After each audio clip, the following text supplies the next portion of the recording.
დღეს გესაუბრებით ჩემ 4 ფეხა იორკზე.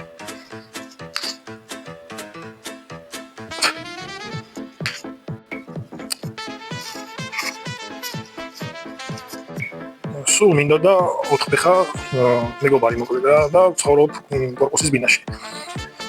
დიდი ზომის ძაღლები ზოგადად მიყვარს და ვაფანატებ, მაგრამ დიდი ზომის ძაღლები არ გამოდიოდა კორპუსია და მათ შეჭირდება სალბენად.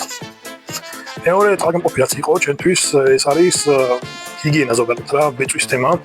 აი ვერ ვიტან ბეწვი სიტყვაზე დივანზე რო არის, კამზე რო არის და მეტ საჭმეში როცა ჩაგივარდება. ანუ ეს კატეგორიულად მიუღებელი იყო ჩემთვის რა და მეორე კითხვის მერე მოკლედ იორკის მივაგენი ამ ჯიშს რომელსაც თმა საერთოდ არ ცვლა იქჯერად მე ამჯეროდა სანამ მე გამოცადე ცხოვრებაში საერთოდ არ ცვლა ბეწვი როგორც ჩვენ ვივარცხნით და ოდნავ თმები ცვლა ზუსტად ანალოგიურად ცვლა მათაც დავარცხნის დროს და მას შემდეგ დამეგობრდით მე და იორკი ასე რომ ჩემი გამოცდილებით რეკომენდაციას ვინც ფიქრობს სახში 4 ფეხა მეგობრის მიყვანაზე ჩემი რეკომენდაციით 10-დან 10 ქულა ამ ჯიშის მოკლედ. უპრობლემოა, ვიღაცა შეიძლება გითხრათ, ვიღაცა გითხრათ, რომ რაღაც პრობლემატური ჯიშია ის, მაგრამ ამჯერად ლეკობის პერიოდში, როდესაც გაწყობთ ისე რომ თავისი პატარა საქმიანობები გააკეთოს იქ, სადაც მიაჭრევთ, არანაირი პრობლემატიური ჯიში ეს არ არის. ეს არის სიყვარული ჯიში.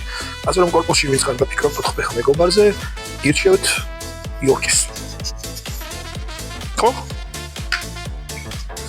Yes, yeah.